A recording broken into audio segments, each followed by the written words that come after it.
You know what's great about World of Warcraft? The community. I know, I get it. People can be some of the most challenging challenges that most of us face in our daily lives, but really, they're still kind of awesome. When I look back at all the time I've spent playing World of Warcraft, there's a couple things that stick out.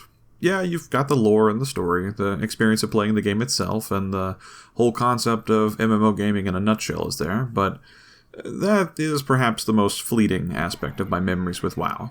The things that stick out the most, the stories I still tell today, the experience I most cherish, they've been with members of the community. My friends, my guildmates, the people on my server. For every trade chat troll advocating for the latest political absurdity, there's a kind and endearing soul offering out valuable items for free just to help people out. For every elitist guild that accepts only the best and truly pushes the limits of the game, there's a server-wide meme that has the possibility of going game-wide. Did someone say Thunder Fury, Blessed Blade of the Windseeker? My point is, the community of World of Warcraft will far outlive the content of this marvelous game. It may be hard to imagine, but there will come a time when the game is gone, and in that time, it will be fondly remembered by the millions of people just like us, who had the pleasure of shitposting in trade chat. So, I've established that the community is very important. Why then does it seem like Blizzard has done everything in their power to water it down in recent years?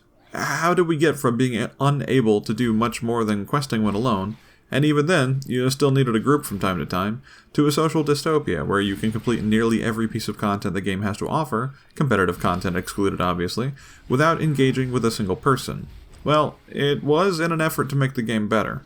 One of the biggest topics of debate in the discussion revolving around Classic is how many changes Blizzard should make to the game. Most people who are against changes tend to agree that the LFG tool, or the Dungeon Finder tool, was a huge mistake. That's pretty easy to say from 2019, and I'm not saying I disagree, but as someone who was around at its introduction, it was pretty great. I don't think anyone at the time was complaining about not having trade chat flooded with people looking to fill out their groups.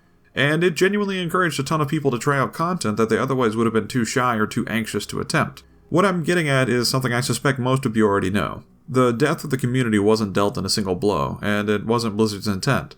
It was a death by 1,000 cuts situation, with each new cut designed to address a different unrelated problem within the game that just happened to negatively impact the community. From Dungeon Finder to Cross-Realm to sharding to looking for raid, more and more features were added to address the concerns of a changing player base. Dungeon Finder and looking for raid was great for people with social anxiety who couldn't handle or didn't have the time to form strong social bonds with a consistent group of people to complete dungeon and raid content. Cross-realm play was a great idea to help save servers with dwindling populations without the need for merging, and sharding solved the issues we experienced with the Gates of Ahn'Qiraj and massively improved stability. None of these solutions were designed to kill the community, and yet it had a pretty significant impact.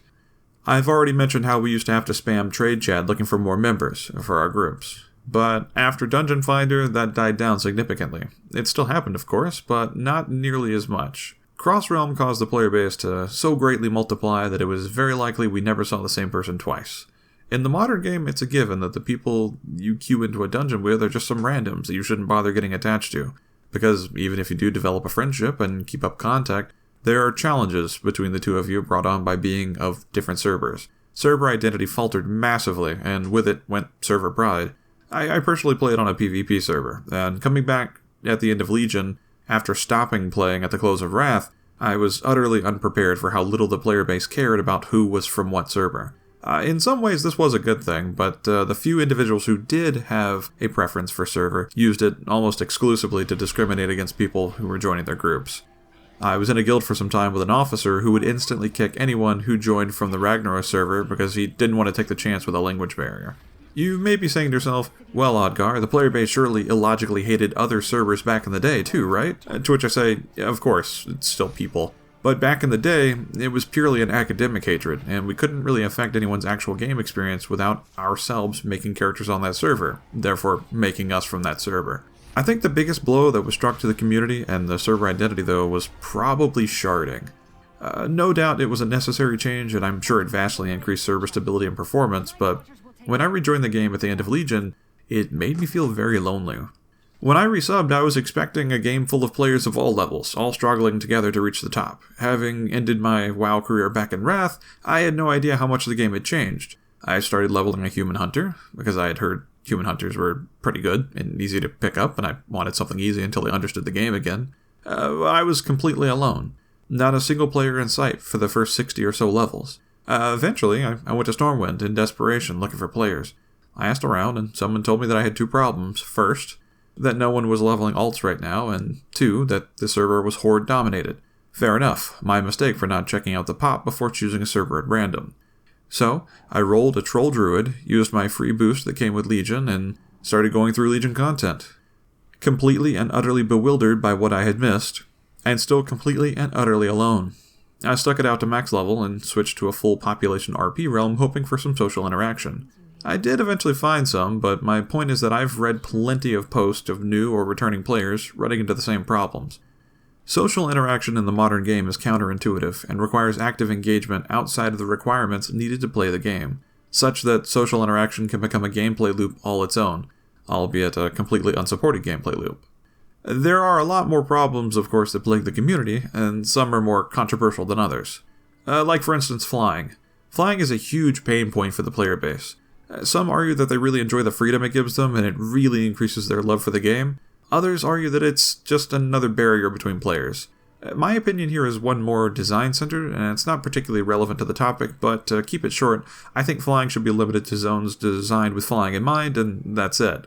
And I'm generally against flying as it pertains to separating the player base further, with high-level players and low-level players.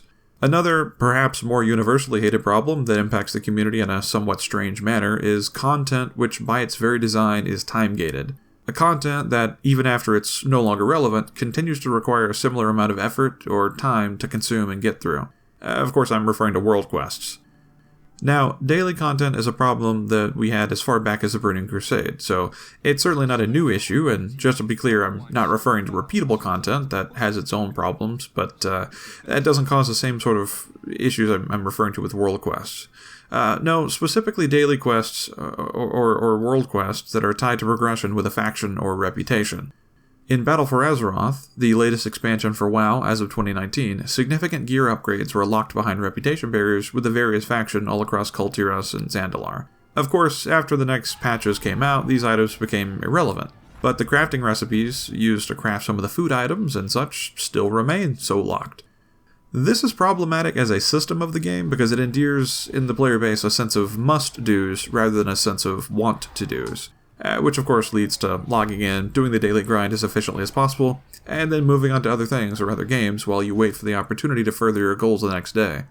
This is not fulfilling or rewarding gameplay.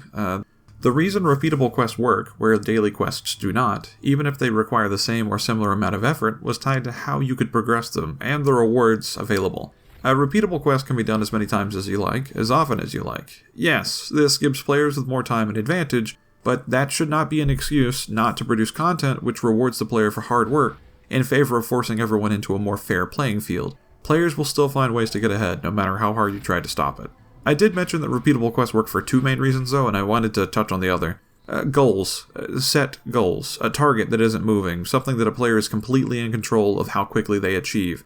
It feels much better to work towards. If I know I'm going to have a few days off, I can make weeks of my typical progress towards my goal in just that little amount of time, if I'm dedicated. With world quests and dailies, your time is meaningless and unrewarded. Of course, you will eventually unlock that shiny new box of randomly assorted goodies that maybe have something interesting inside, or you might just get some artifact power. I never got that white lightsaber mount from vanilla, but that's because I never put in the effort. I never finished the dailies. I just didn't do it. So, it doesn't bother me. I chose to focus on other content. That being said, I have opened as many Paragon reward caches from the Vrykul faction at Legion as is humanly possible given the time I've been back in the game, and I am no visibly closer than the day I hit Exalted with the faction. That sucks. My time is not being rewarded, and despite the fact that this content is no longer relevant or part of the main game, I am in no better position than I was before, when it was. I still get my handful of chances every month, and I still end up empty-handed.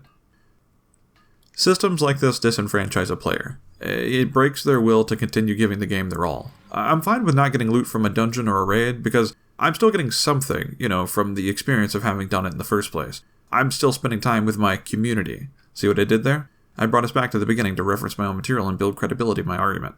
Anyway, Like I was saying, world quests aren't fun. You gain little to nothing from having done them beyond what you got the first time you did them. Further damning them is that they contain a moving goalpost, a random reward cache, or even if it's a fixed goalpost like a reputation, just how long it will take you to get it is obfuscated by the luck of which world quests spawn in. The amount of progress you can make each day is random, the reward you get at the end is random, and the whole process is one you repeat for months on end in pursuit of a goal which will diminish in value the very instant the next patch hits.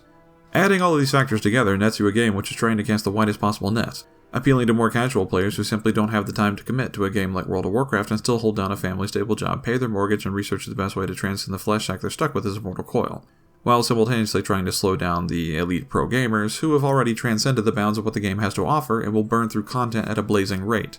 These aren't the same kinds of customers. The game is in a rough spot. I don't claim to have all the answers. In fact, I don't claim to have any answers. My best advice to Blizzard, though I know they won't hear it, would be to pick a demographic and appeal to it. There's nothing wrong with casual gamers, and nothing wrong with hardcore gamers, but there will come a time where you must acknowledge that you cannot have it both ways. What the various groups in WoW demand is simply too different to appeal to all of them. Blizzard needs to specialize their product. If you've made it all the way to the end, I'd like to thank you for listening. I hope I brought up some thought-provoking points for you. If you disagree with anything I've said, please be sure to let me know in the comments. I welcome debate and genuinely enjoy engaging with the community. I've done it again, brought you back to the beginning, therefore increasing the credibility of my own work by referencing my own work. Thank you so much for watching, and have a wonderful day.